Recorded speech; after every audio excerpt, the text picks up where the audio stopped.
Shalom, shalom, shalom, shalom. Que le Seigneur nous bénisse, que le Dieu d'Israël soit avec chacun d'entre nous. Bienvenue sur la chaîne des secrets spirituels de Jérusalem. Une chaîne qui est dédiée à l'édification de tous ceux qui sont enfants de Dieu. On peut avancer, on peut réussir, on peut se stabiliser, on peut obtenir ce dont on a besoin sans avoir recours aux fétiches, au maraboutage, à l'occultisme et autres. Notre Dieu est véritablement puissant. Le Dieu d'Abraham, d'Isaac et de Jacob. Ce Dieu-là, il n'a pas changé. Et aujourd'hui, nous verrons la différence entre les bains de purification diaboliques, occultistes, sataniques et démoniaques et les bains de purification divins. Beaucoup de chrétiens font l'amalgame des choses.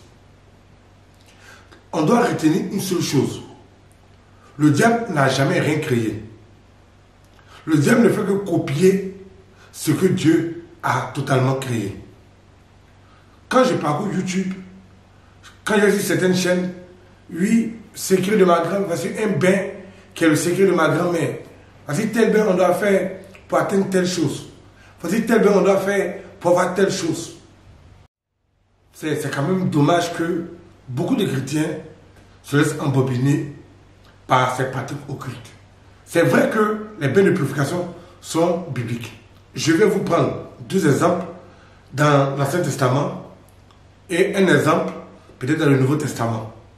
Pour que vous sachiez que ça a existé dans l'Ancien Testament et ça existe toujours dans le Nouveau Testament.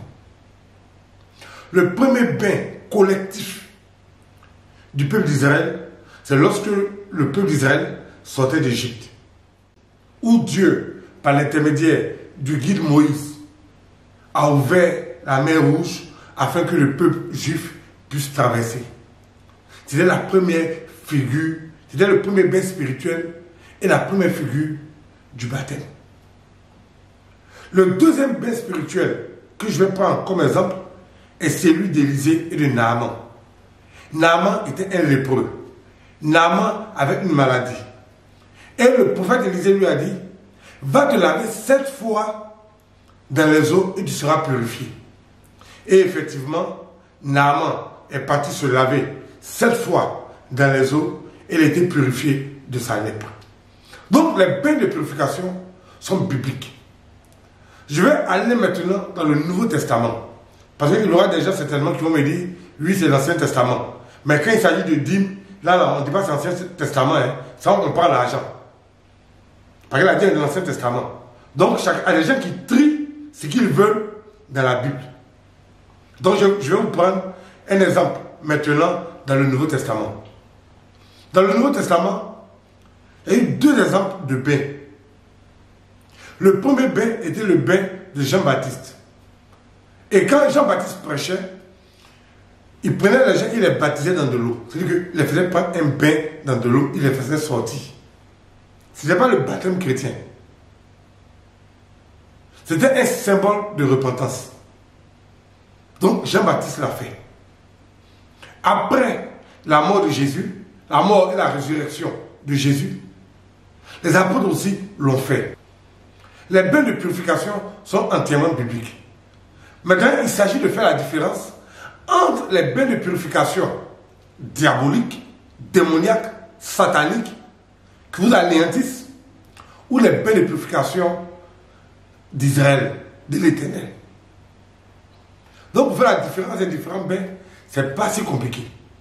Quelqu'un, par exemple, sur une chaîne YouTube, qui te parle de bains de purification, il n'y a pas prière, il n'y a pas Jésus, il n'y a rien, il ne parle pas de la foi chrétienne, il ne parle pas de l'obéissance à Dieu, il ne parle pas de la connaissance des secrets d'Israël, il ne parle pas de la connaissance du Dieu d'Israël, et puis il va parler de bain spirituel. C'est un démon. C'est un démon. Oui, ce bain spirituel-là, non, c'est ma grand-mère qui m'a montré. Non, ce bain spirituel-là, j'ai vu ça en rêve. Non, il faut faire tel bain pour que ton mari revienne. Il faut faire tel bain pour avoir du travail. Il faut faire tel bain pour avoir la chance. C'est du mensonge. Parce que tout ce que le diable donne de la main droite, il récupère ça de la main gauche. Et voici pourquoi beaucoup de personnes se sont eux-mêmes envoûtés. Ils se demandent d'où vient leur envoûtement. C'est eux-mêmes qui se sont envoûtés. Et après, c'est pour crier au diable. Donc, les bains de purification ne sont pas néfastes. Ça dépend de la nature de ton bain de purification. Si la nature de ton bain est diabolique, évidemment, tu auras les résultats de ça. Maintenant, si la nature de ton bain est divin, vient de l'Éternel, vient d'Adonai, vient de Yahweh, vient d'Élohim, mais c'est évident que tu auras les mêmes résultats que le prophète Élisée. C'est évident que tu auras les mêmes résultats que Abraham, Isaac et Jacob et leurs descendants. Donc que le Seigneur nous bénisse. C'est bien de chercher Dieu, mais quand tu cherches Dieu, il faut savoir bien le chercher. Shalom.